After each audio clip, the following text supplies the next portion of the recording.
Humanities Network seminar. As a reminder, we are a group of neurologists and trainees who are interested in the intersection between the arts, the humanities, and the neurosciences.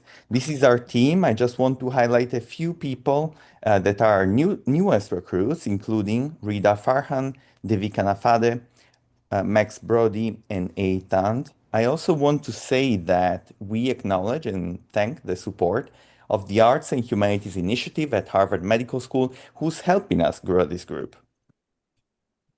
And who we are again a group, and we engage in a number of ways, including monthly virtual seminars like the one today, and also some practicums, more booster sessions that are focused on the practice of the neurohumanities. We have a YouTube channel where you can find our lecture archive, and then we have a presence on social media, including X, Instagram, and Blue Sky. And then we also have a newsletter that you can join where you can hear all of the latest updates. For a while now, we've been saying that there is a website upcoming, and now we have a website, and you can find the QR code here where you can review prior and future events, learn about our team, check out contests and artwork, and also contribute to our blog. We really want this to be a place where you can interact with us and really learn all there is to know about the neurohumanities. And I want to give a heartfelt thank you to the designer who really made this and really envisioned what this website could be. And all credit goes to her. Again, one of our newest recruits, Rida Farhan, who really put so much effort and so much creativity in creating this. And now I also want to announce the Neurohumanities Network April Cartoon Contest winner. Martha Valenta did this wonderful portrait that she calls self-portrait, which really encompasses what it is to be a neurohumanities artist. In this artwork, she really showcased her own experience with ADHD. So again, thank you, Martha, and also thank you to everyone else who submitted to our contest. And without further ado, I want to introduce today's speaker, Dr. Luca Marsili. He's an assistant professor of neurology at the University of Cincinnati. He's also a movement disorder specialist. He obtained his MD and his PhD from Università Sapienza in Rome. He then went on to complete a movement disorders fellowship at University of Cincinnati, where again, he's faculty now. And now he really encompasses what it is to be an author in the field of the neurohumanities. He wrote many fascinating papers, including one on Mona Lisa Smile and its relevance to neuroscience. But even more importantly, he recently put together this outstanding textbook, which explores the intersection of faces and the neurosciences in many fields, including photography, the arts, and so forth. And without further ado, Luca, take it away. We're so looking forward to this presentation. Thank you, Mattia, for the kind introduction. Thank you, everybody, for joining so late. And yeah, I will be starting from here.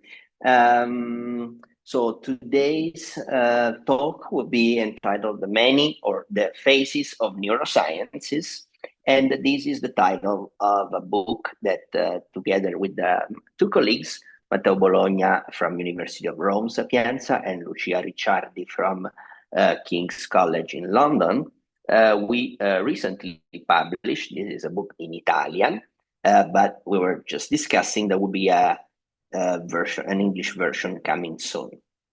So let's start. First of all, I want to just guide you through the ideas and the inspiration which led us to write this book. That is really a journey through the face in different fields, encompassing anatomy, physiology, pathology, psychiatry, and of course, arts in different forms. Let me go. Okay, so these are my disclosures, not relevant to the presentation. So I want to start from the authors. Matteo Bologna and Luciana Ricciardi are two colleagues of mine. They're both neurologists and movement disorder specialists. And this is somewhat relevant to the presentation. So why we wrote a book on facial expressions? We think that the face is somewhat one of the most important parts of our body. As a matter of fact, as a neurologist and movement disorder specialist, the first thing we notice when a patient entered in our rooms, in our offices, is really his facial expression, and this is even more valid for patients with Parkinson's disease. So this caught our attention since the beginning about 20 years ago when we started studying the neurophysiology of movement. And so, in some way, our face is connected, of course, to our brain and so to our mind and emotions. And that's why we think the face is really important.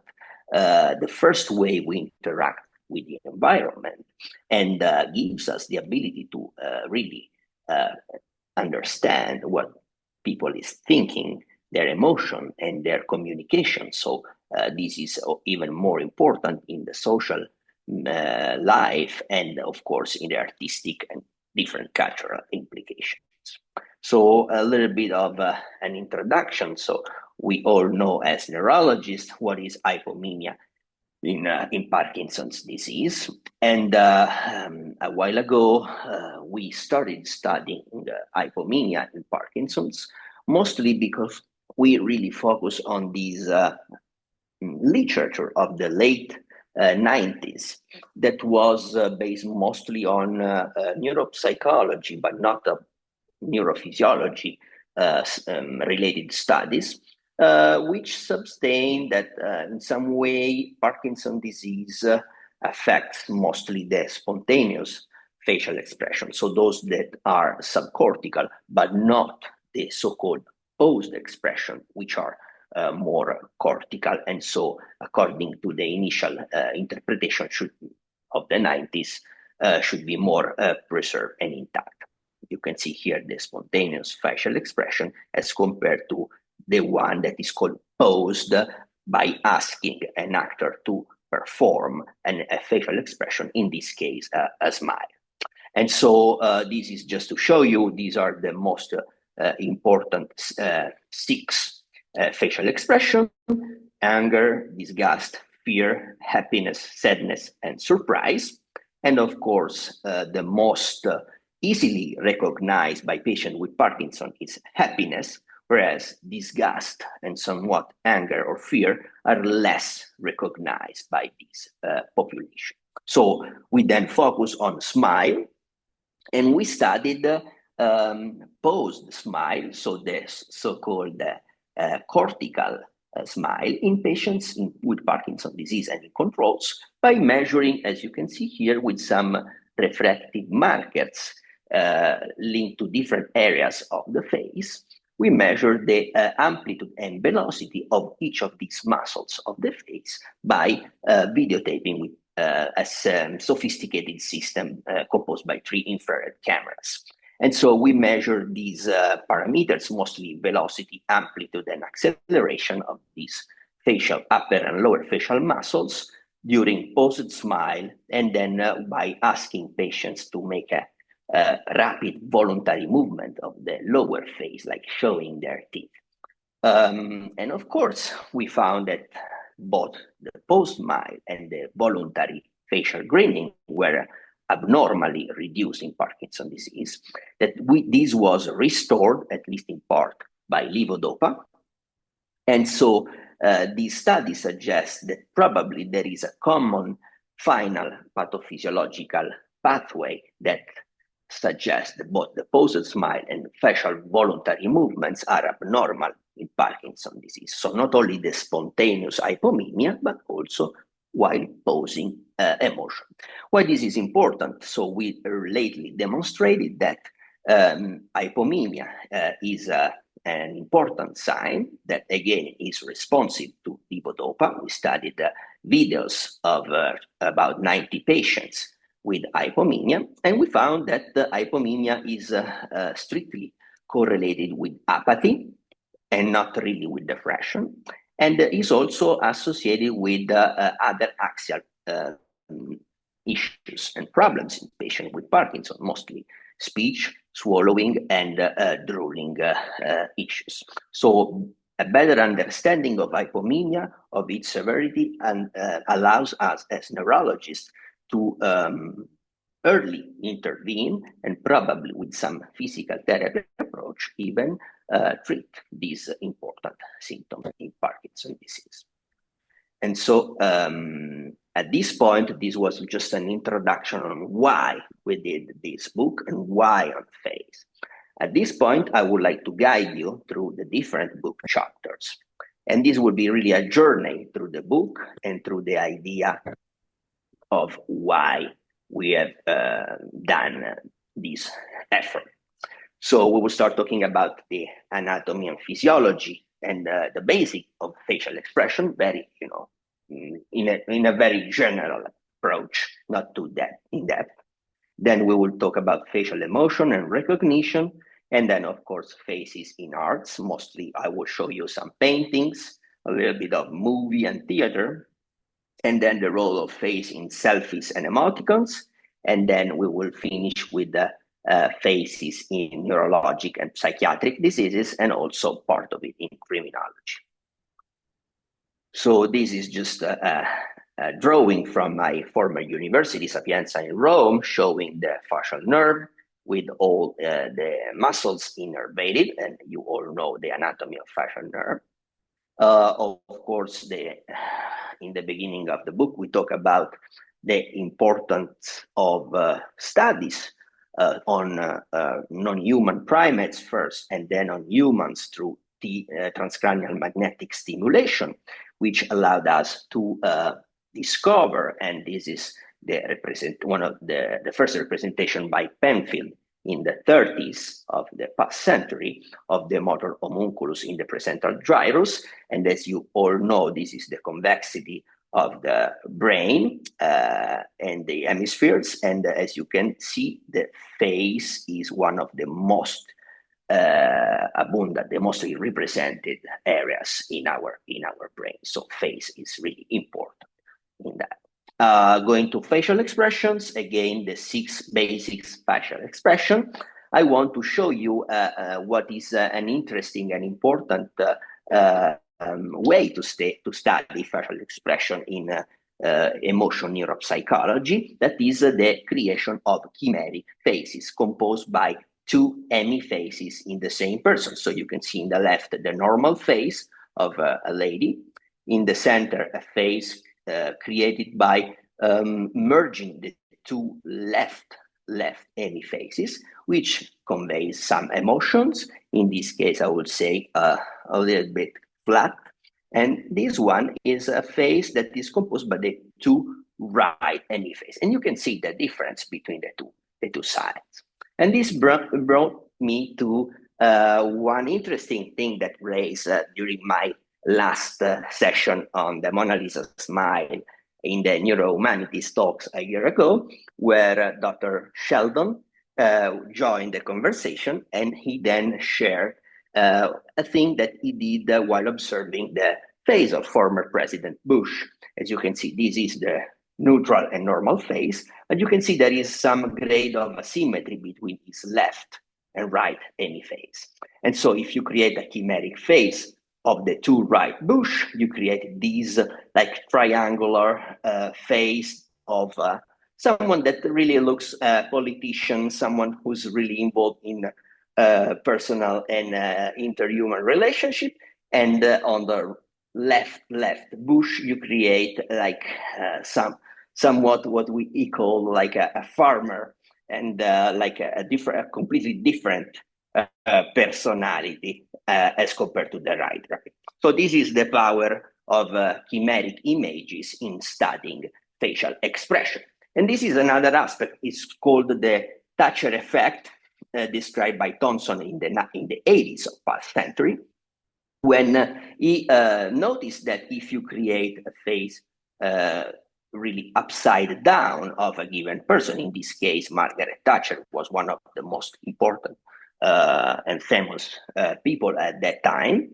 And then you introduce this upside down face within the context of the normal toucher, you create like a mismatch that is really showing us how it's hard to recognize these facial expression when the face is turned upside down, because this is kind of interfering with our normal and regular ability to process emotion and to recognize emotions, giving us an awkward, unusual impression something is wrong.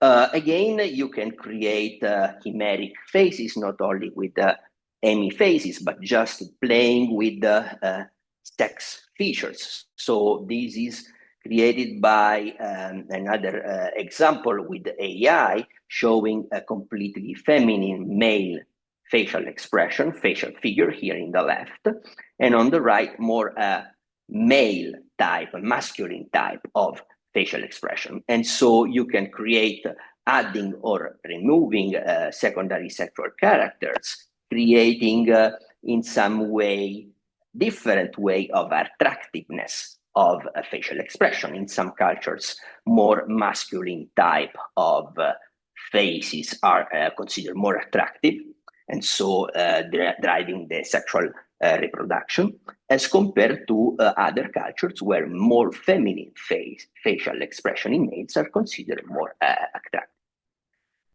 And this brings me to the concept of pareidolia that was firstly described in the 70s during one of the exploration on Mars, where these astronauts took a picture of the surface of Mars. And as you can see in the center, one of the stones of the surface of Mars looked like human face. You can see the two eyes, the nose, the mouth, so somewhat the hair, somewhat a human face within the surface of Mars. And this is called pareidolia. So the idea that we give some human traits to something that is unanimated like a stone. Why we do that? Because we give a lot of importance to facial expression, that we tend to recognize faces and their expression in inanimated materials like stones. And this is quite common. And pareidolia is really interesting because it's a phenomenon that can be part of some neurodegenerative diseases, mostly Huntington's disease. So pareidolia may precede the diagnosis and the motor symptoms of Huntington disease of even 15 years before. So this is like a premorbid, premotor sign of Huntington's. And so this is how fascinating is the study of pareidolia even in patients. And of course, we briefly touched the concept of prosopagnosia, and we quote the famous book of Oliver Sacks, The Man Who Mistook His Wife for a Hat. Prosopagnosia may be congenital or even acquired in neurodegenerative diseases like Alzheimer's or even in stroke. But then we describe, I think this is a very fascinating article published in a case report published in the 80s, where we have this concept of visual hypoemotionality, that is a kind of visual apathy that may be induced by stroke, disconnecting the temporal lobes, so amygdala and the limbic system, from the occipital areas responsible to the, of course, processing of the visual images. And so this lady, other than having acquired prosopagnosia after this stroke, showed this visual hypoemotionality. So she could not recognize any faces of people that she knew, but she was able to recognize their voices. And so it was a complete disconnection between visual processing of information and other type of emotions. So we touched briefly these two topics. And then, of course, we go to the phases in the arts. We start from the movies, from the cinema and the theater. And one of the most interesting aspects to me is given that by the figure of Marcel Marceau. This is one of the picture depicting him in the 70s. Is probably the father of the idea of memes, and he is used to paint his face with a white color and some dark black areas around the eyes and the mouth to put the attention on the most important and expressive parts of the face. And he had a personal history because he was able to survive after the Second World War. He was a Jew. He escaped from the concentration camps, and he realized that many people coming back from Auschwitz and other concentration camps would have never talked about this in their lives. And in his case, he decided not to talk anymore in his performances, and he decided to only focus on his facial expression. And he's so famous and inspired the famous moonwalk that we all know from Michael Jackson. So he was the first to create the moonwalk. He was walking forward, and Michael Jackson got it in the backward version. But I think this is one of the most powerful roles of face and facial expression in art. And then, of course, we have this more recent interpretation of the figure of Joker in the enemy of Batman. Joker is in the movie of 2019 of Joaquin, interpreted by Joaquin Phoenix. I think one of the best interpretation of Joker, again with some traits around the eyes and of course the mouth, trying to expand his smile.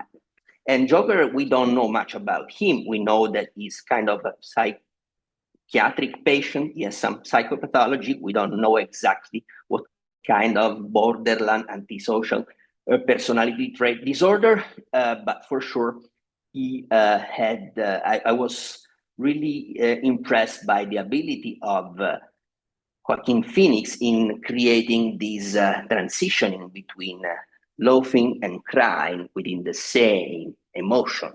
And I try to play for you. I hope you can see this. Let me just skip. It's a link from YouTube.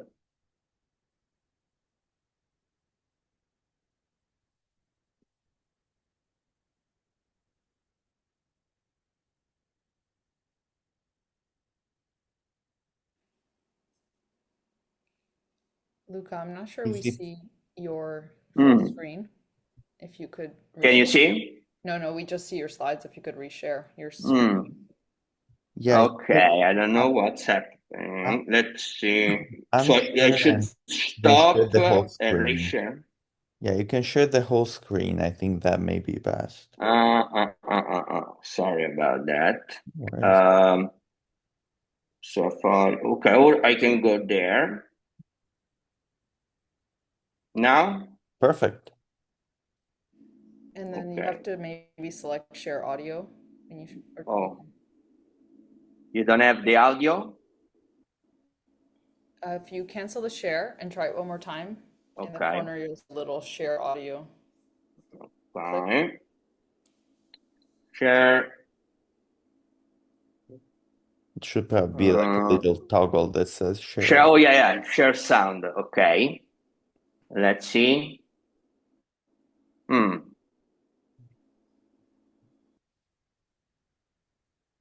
Mm. Okay.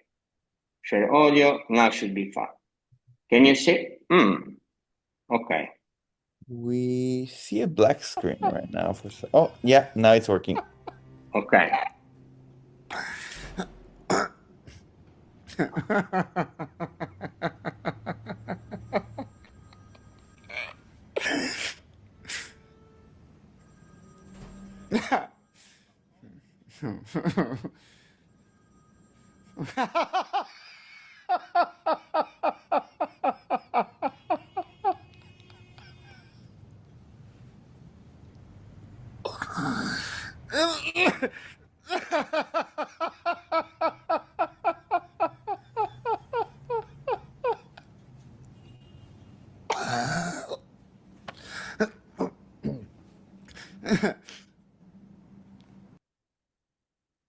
Okay, just stop sharing that part and let's go back to the presentation. Okay, so sorry about that. Okay, let's go back. So this is the idea that, this character, Joker, is not able to filter emotion and so runs from one extreme to the other without any ability to filter. And this brings me to, the famous gelastic and acristic seizures, where we have these children who have like seizures manifesting with laughing or crying episodes. And they are misunderstood and even sometimes brought to competition for the best laughing by their parents who don't know what they are having. Before diagnosing them with, of course, a hematoma of a tuber cinereum of the hypothalamus that is causing this type of seizure. Another aspect of figurative arts that I would like to touch is this painting is like a graphical art found on the Chauvet cave in France from the Stone Age, about 30,000 years before Christ, where we can see these hunting scenes made by these prehistoric Paleolithic hunters. And they have been made, of course, showing faces of buffaloes, horses, with the extreme ability for that time.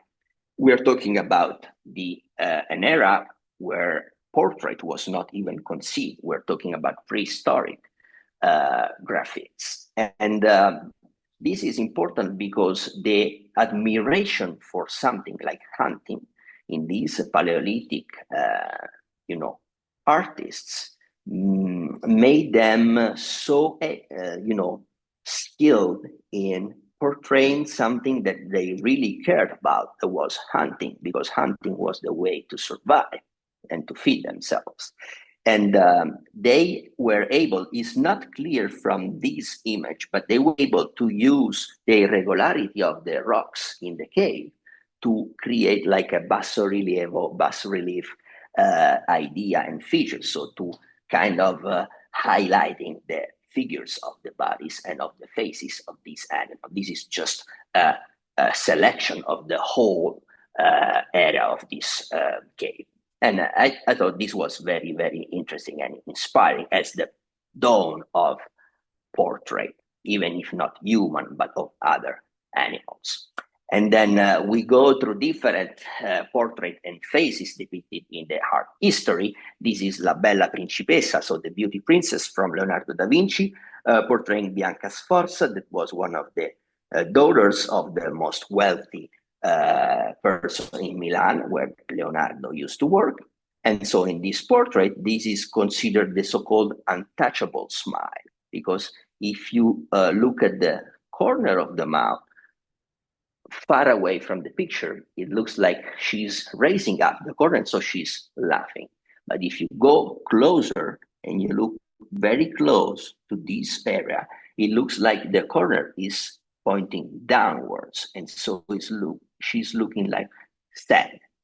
And so this is a kind of difficult smile, difficult to catch, because it may vary according to the distance of the observer.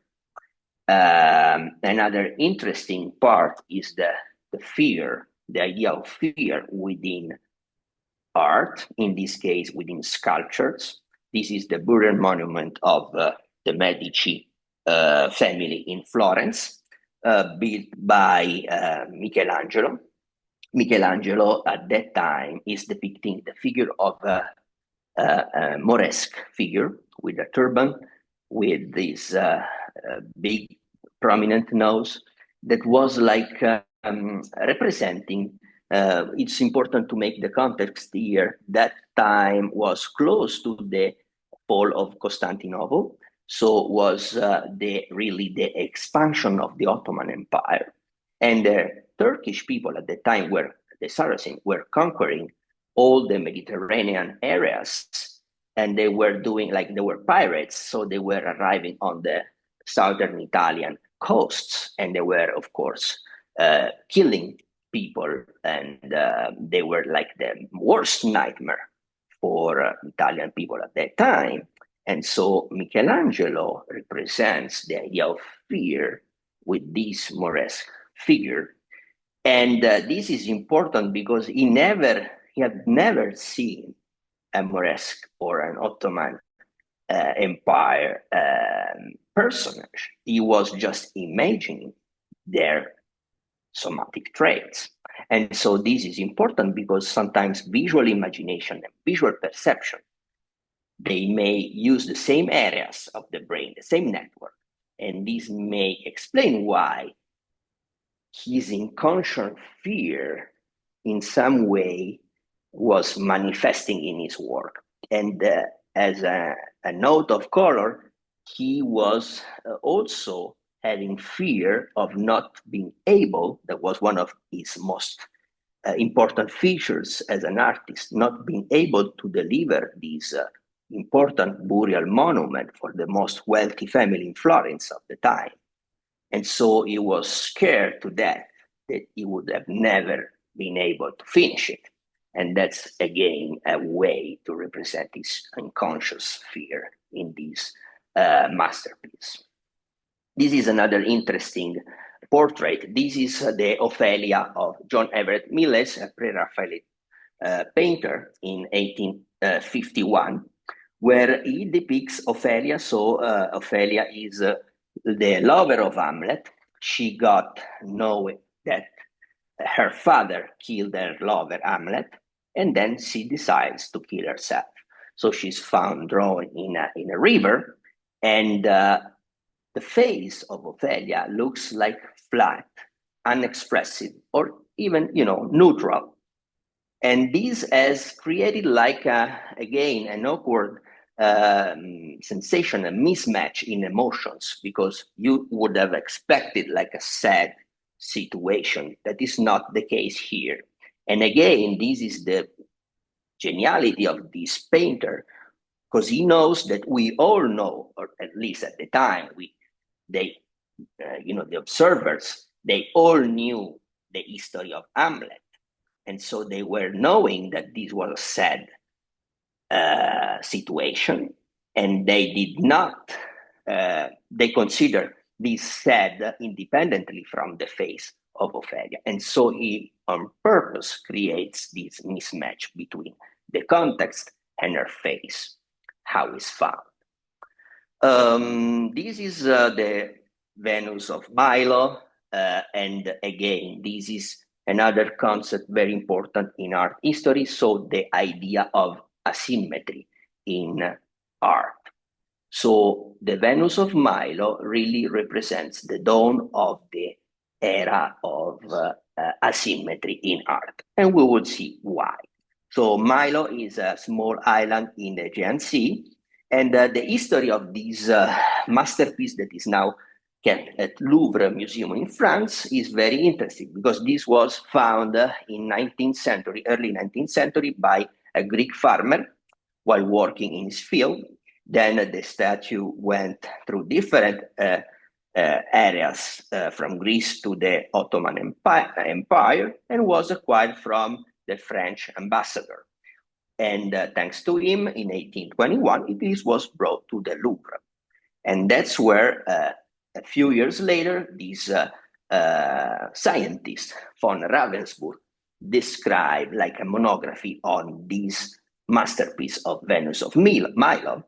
And he first paid attention on the asymmetry of this sculpture. And he was saying that it has a completely different emotion. It conveys different emotions if you look at it from the right side, the right perspective, as compared to the left one. This is the Dali's version. But anyway, and so he was somewhat aware of the different emotions that can be depicted again by an asymmetric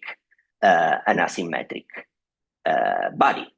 And this is, we will go through it a little bit later. This is the important results of Duchenne, that was a scientist about the same time in France, who studied smiles. And as you can see here, the Duchenne smile is characterized by a symmetrical activation of the mouth corners and closure of the eyes, as compared, this one, as compared to the non-Duchenne smile, where this is asymmetrical. So there is a higher activation on the left and lower on the right. So the so-called Duchenne smile is supposed to be a genuine smile, so expression of truth, as compared to the non-Duchenne asymmetrical smile that is supposed to be expression of a non-genuine smile. And this has been studied in FBI interrogations, in human neuropsychology, emotional neuropsychology. So this has been validated through thousands and thousands of observations of smile. And this brings us to the Mona Lisa. We all know the Mona Lisa. I did the presentation last year, so we'll try to make it very, very short, just to show you how interesting is this painting. Why is Mona Lisa famous? Because of different reasons, going from the identity. We don't know who is Mona Lisa, who was Mona Lisa, the landscape portrayed on her shoulders. Again, it's somewhere in Italy, but we don't know exactly that place. For the many possibly associated diseases that were attributed to the Mona Lisa, and for the emotion, some authors think that she was probably not expressing a smile, some other that she was really having a true smile. And then for possible hidden messages within the portrait. So these are the different interpretations, just to show you that we really don't know who was Mona Lisa. And for some authors was even possibly either Leonardo's mother, according to Freud, or Leonardo's lover, Salai. In fact, if you do the anagram of Mona Lisa, you create the word Mon Salai. That would be my dear Salai. That was really Leonardo's lover. And this is like Salai, Gian Giacomo Capriotti was Leonardo's lover, that is depicted in also other masterpiece of Leonardo, and you can see the similarity between these three figures and also between the smiles, at least in these two faces. So let's go to the landscape on her shoulders. You can see here there is a bridge, and here there are some rocks. And these are, again, some motifs that you can see in other masterpieces of Leonardo, the same bridge and the same rocks. So somewhat familiar and important place to Leonardo. These are different areas in Italy, Tuscany, and Lombardy. So, of course, people of all these three towns claim they are the original landscape of the Mona Lisa. They host the original landscape of the Mona Lisa. Here you can see some of the rocks present there. And what else? These are details. I want you to pay attention to this part. Left labial corner is pointing upwards, and this is a little bit flat or even downwards. And so we'll get there later. Many diseases have been attributed to the Mona Lisa from different, these are all publications from different groups. Of course, endocrinologists try to identify their own diseases, mostly diabetes or thyroid disease in the Mona Lisa. Dentists tended to find like the loss of anterior teeth that gives this asymmetric smile. Psychiatrists like Freud tended to interpret the figure of the Mona Lisa as Leonardo's mother. And then, of course, there are many, many other diseases that have been attributed to the Mona Lisa. This is all the endocrinological part that suggests that she may be hypothyroid because she gave birth of her child. This is represented early after the birth of her child, and she has some sign of possible hypothyroidism, postpartum hypothyroidism. But this is not the end. Neurologists tended to identify the asymmetric smile in Guillain-Barré or Bell's palsies. Of course, ophthalmologists in strabismus, dentists, as I said, in loss of teeth, and so on. This is one of the most important papers I found in Nature Scientific Reports a few years before our publication, where the authors studied the left labial corner, and they, with the chimeric approach, created, this is the normal, created a flatter version or a more pronounced version of it. And then through different techniques of emotion and neuropsychology of emotion, concluded that Mona Lisa is happy. This is expressing a happy, a smiling face.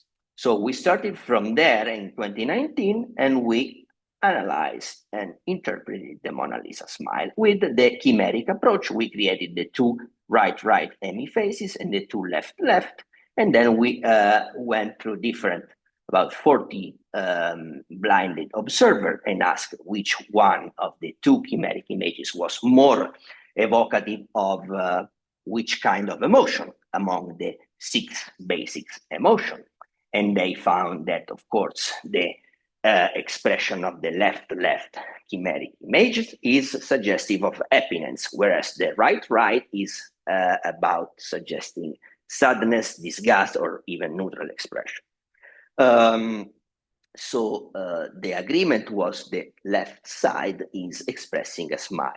And if we go back to the Duchenne smile, the symmetric Duchenne smile described in the 19th century by the scientists, and then investigated by Paul Ekman, the father of emotion neuropsychology, while doing interrogations for the FBI, while observing the facial expression of people lying and telling the truth, he was able to tell that Duchenne smile is a genuine smile, symmetrical, whereas the non-Duchenne asymmetric smile is non-genuine. So what was Leonardo knowing about that? These are drawings in Weimar, Leonardo's drawings in Weimar, showing how able was Leonardo and how aware was he about the brain structures and the nerves which are connected to the different muscles of the face. So he probably did not know about the Duchenne smile, the symmetrical or asymmetrical, but he probably got attention to the idea that an asymmetric smile is conveying something that is mysterious. And then we had different kind of Da Vinci Code approaches to the Mona Lisa portrait, and this historian Silvano Vincetti in 2011 published book saying that under the bridge that we were talking about in the back of the portrait, there are 2 digits, 7 and 2, and in the left eye of the Mona Lisa, there are 2 letters, LV. So 7-2 would be the date of where this bridge in Piacenza was destroyed, and then it was rebuilt again. And this LV will be the initials of Leonardo. So we don't know, but these are a lot of mystery within the Mona Lisa portrait. Going to the other interesting portraits and the way portraits depict and describe neurological diseases, this is a very interesting paper published on The Lancet a few years ago by Professor Levy in Detroit. He observed this portrait of a man by Cornelis Antonis in the 1530. It's a small painting showing a man that, in his opinion, is a man affected by progressive supranuclear palsy. We can see for sure some clear hypomimic features here. We can see a little bit of frontal dystonic sign. with the corrugator and the procerus signs corrugating this part of the face. And more interesting, we can see like a face that is not able to look downward. And as we all know, the downward vertical supranuclear palsy is one of the most important and prominent and specific sign of PSP. This guy is not able to look down at the book that he has in his own hand. And again, this is the dystonic posturing, the pointing gun posturing or gunslinger sign that has been described in progressive supranuclear palsy. Going to something more fun and more contemporary, these are the idea of selfies. This is the first selfie described by this photographer in 1839, while putting himself in front of the daguerreotype, waiting a few minutes, as it was for the custom of the daguerreotype, and got his image impressed in this copper sheet. And of course, this is how important are emoticons in our everyday life to convey different type of emotions. They are now used even during text messages or in social media to convey immediate emotion. If we have time, I want to show you, this is a recent paper where, together with Matteo Bologna and other colleagues, we studied facial expression in Parkinson's disease and a phenomenon that is called whistle smile. So when you ask a person to make a whistle, the reaction after he whistles should be to smile. This is the normal reaction to an awkward, unusual question. And this is considered a reflex. It has been described by a neurologist, Haynes, in 1943. If this reaction, the smile reaction, is absent, this is suggestive of a neurodegenerative phenomenon that can be of different types. Let's see if I can show you the video very, very quickly. I don't want to take too much time. We don't need the audio. So this is a healthy subject, and the reaction is smiling. This is a healthy subject which is not smiling. This is a patient with Parkinson who's not smiling. And this is a patient with Parkinson who's smiling. Of course, I'm in the the only one, but the manuscript. video wasn't really playing for me. But we can see the video now. Oh, Yeah, now it's working. okay. So again, Parkinson, whistle, no smile. So we go through these in our paper, and we show how this is a quite specific sign of Parkinson's disease. And now we're studying the same phenomenon in other atypical Parkinsonisms.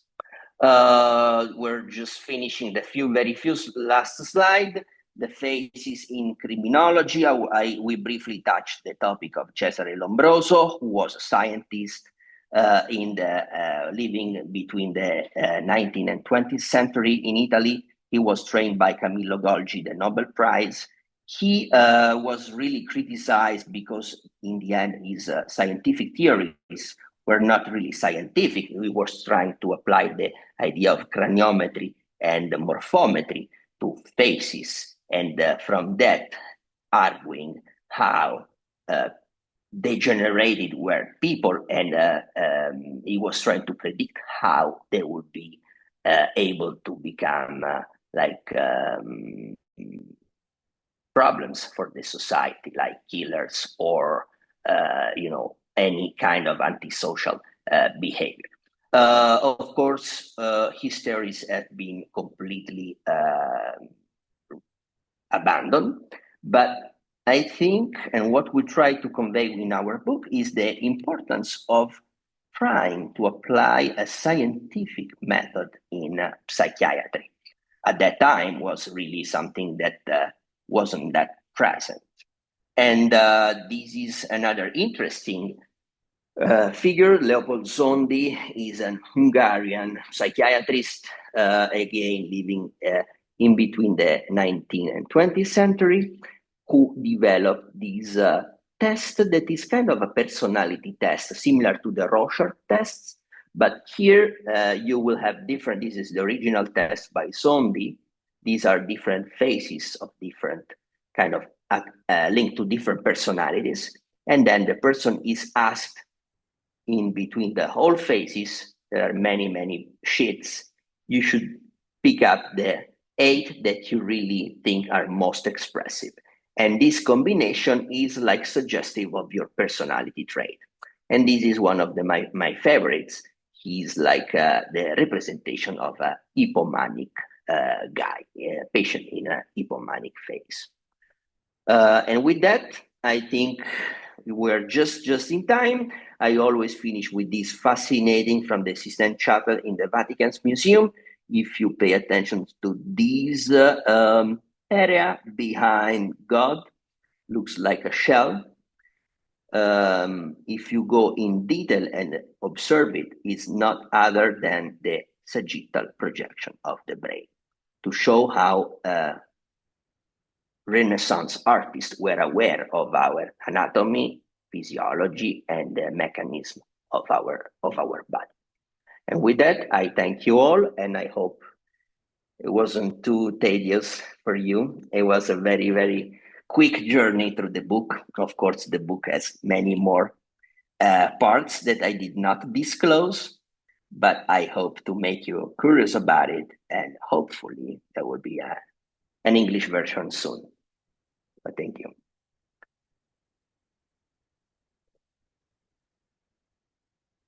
I don't know if there are any questions, curiosities. Some parts I went through really quickly. Luca, this was really fascinating. I just want to start out by saying that. And one question that comes to my mind at this point is, have you looked into caricatures and their role in and their relevance to the neuroscience?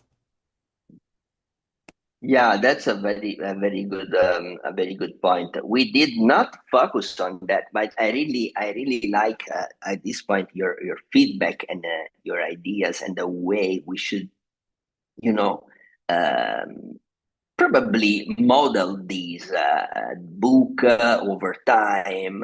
And I really care about neurologists' feedback. So, what do you think we should kind of develop more? What do you think is not too? So what we try to do really is creating something that has solid scientific basis. So each chapter is full of references taken from papers published, peer-reviewed papers on a given topic. Of course, the ones on arts and movies are less, but this is probably what we wanted to do, and it's hard sometimes to put all the pieces of the puzzle together. But the idea is to put together something that has a solid scientific basis, and then going through it through a journey on the facial expression and emotion. So yeah. Fascinating. But very good point. Very good point. Thanks for asking. Yeah, that could be something to consider, particularly which are the features of certain, faces that you pay attention the most while you look at a person. I think when I was writing this book, I was really thinking about, as a physician, as a neurologist, whenever I see a patient coming in my office, that's the first thing I look at. Of course, there are other aspects, other things like how's, dressing, how's walking, what's the posture, what's the combination with other people coming with the patient. But then you look at the face. What I really like to do, I usually videotape, at least we usually videotape our every new patient. And what I really like to do is like just staring putting the camera in front of the face for a good dozen or even a minute and get it there, right? And I think this is really expressive, much more than when we ask specific question, because then we are driving through.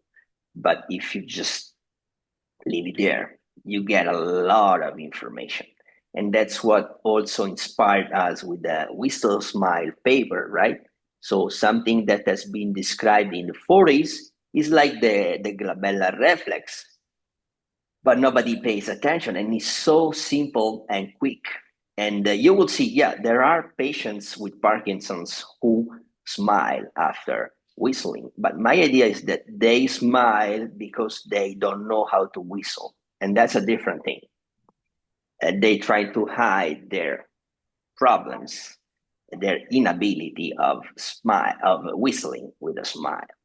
But overall, a patient with hypomimia and glabellar reflex present will never smile. That's my experience, and I will invite you to observe this and to see if this is, would be interesting to see how sensitive, how specific this is. Of course, we're talking about different neurodegenerative conditions. We are talking about a very heterogeneous condition like Parkinson's, and so we enter in that category, what is Parkinson's, right? But in general, again, simple observation, simple lessons from other neurologists are really, actual and important for us.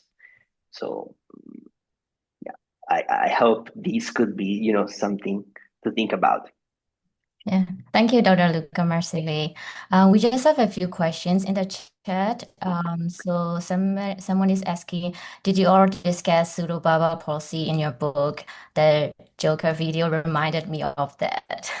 Exactly. Yeah, I didn't mention that, but when we talk about Joker, then there is a full section of this. And of course, yeah, the pseudobulbar effect is one of the first things that comes to our mind. It is very, again, fascinating, right? So switching from one to the other or completely inappropriate emotions, starting there. Yeah, thank you. Yes, that's Really. amazing. And another question is, in the studies that analyze facial expressions, is there any difference between showing white and black images versus color images? That's a very good point. I don't really know. Probably, I don't know. I should look at it. It's a very good point. For sure, now technology allows us more and more detailed examination of faces, and I think that will be a new era for us as young neurologists in getting through a lot of developments. What can we get from computer vision analysis in movement disorders? But thank you for the comment. Yes, Hi, Carmen. thank you all. We got a lot of positive feedback. This is really an interesting topic. It's an eye-opening because the topic of facial expression and emotional recognition with Parkinson's and movement, it's not really a thing in the standard medical education curriculum. So this is really eye-opening. Yeah, it's important, and I mean, I'm one of the first who really focuses on typing and writing, but I think this is really important. So, in my view, like in the future, in the long term, what shall we do to change this, right? So, I think we should invest in spending, in changing this practice, spending more time with, not only observing, but different phases, observing and then approaching, talking and communicating. Even, when like surgeons, when they go and talk to patients before the surgery, there is a whole way to do that, right? You will never just dive in, and you need to communicate with patients. And sometimes when we, deliver diagnosis, we're just typing, and probably that should completely change in my personal view. So this is a very good point. Thank you for bringing this. Yes, Galina, please go ahead. Dr. Marsili, thank you so much. I wanted to make one comment because it reminded me of a patient that I care for who has Parkinson's. And I was really interested in what you said about that individuals with Parkinson's also seem to have more challenge with the facial recognition. So I'm curious about like the mirror neuron connections there. But my quick story is in psychiatry, we have the term like counter transference and countertransference, and how you're feeling can inform you about what's happening for the patient. I will say maybe N of one, but I have a patient who I first diagnosed with Parkinson's. He had quite significant hypomemia. And as he left, I was like, I don't really have a sense of what he's like what's his personality.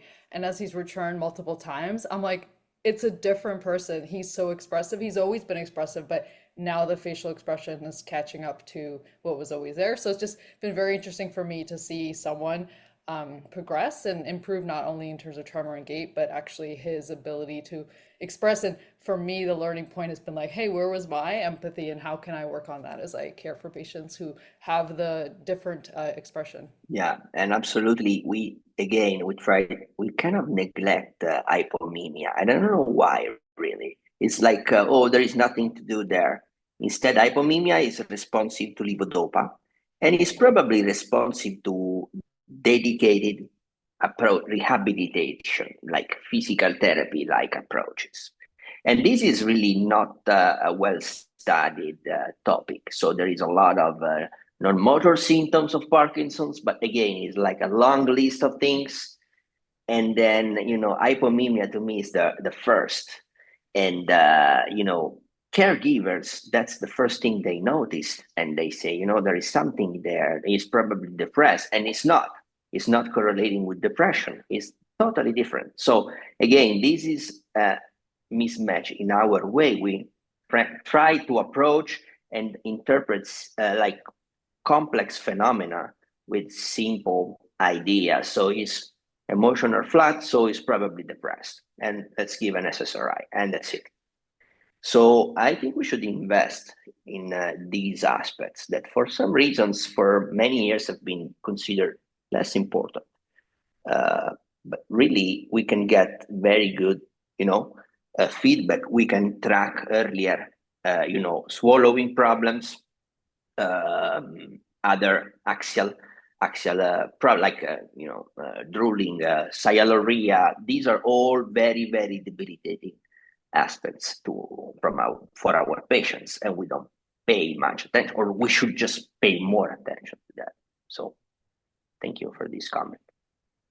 Yes, thank you, thank you, Dr. Luca Marsili. One of the things that in neurology is a lot more interesting for me is when you talk about all the visual perception and things like that.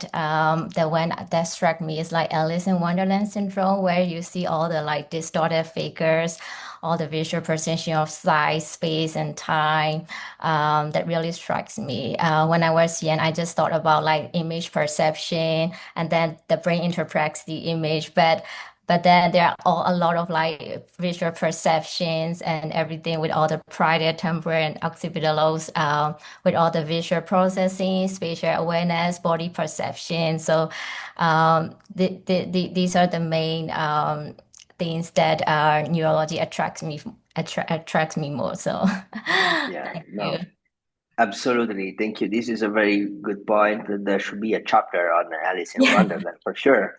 yeah, And of course, that could be linked with the hallucinations, right? The delusion, hallucinations in Parkinson's. So why they happen, and DLB, of course, why they happen, and what's also the idea we need to treat. If you go and talk with other providers, you say, no, we need to treat them as soon as even if they're not bothersome to patients.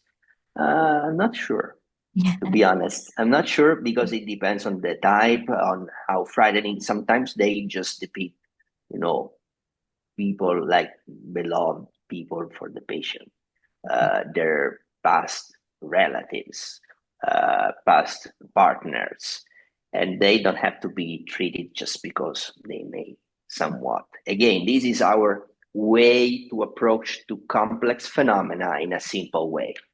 All hallucinations are the same. Probably not. Probably there are sometimes when you talk with patients, usually that's where they smile. They say, I have it, I like it. And it's not always like, oh, I'm frightened by. Of course, there may be, but that's not the first impression. That's not the first thing they tell you. So again, fascinating topic. Yeah, really Um, fascinating topic. So yeah. much interesting things. So as the meeting is coming to an end, we just want to say a huge thank you to Dr. Lucas Marsili for your time and contribution to our Neurohumanities Network, for our beautifully well-crafted pictures and concepts. We have so much to learn, so much to think for tonight. So, and thanks everyone for joining us today. And I just want to share about our upcoming sessions. There is gonna be a booster sessions about yoga nidra practice by Bridget Hearns on June 3rd. This is gonna be a booster session, more practice. So this is gonna be so interesting and exciting, and we hope to see you all there again. And you can also look up all the upcoming events in our websites. You can also register from the website as well. And there is also going to be a feedback survey at the end of this meeting. So please feel free to leave any ideas or comments or any other questions you may have or any topic you would like to hear from our Neurohumanity Network. So I am just so sad to say that we are about to come into the end of the session. So thank you all for joining us today. Thank you, Dr. Luca Marsili. We hope to see you all again. All right. Thank you, Thank you all. everybody. Thanks, Bye. Luca. Bye. Thank you.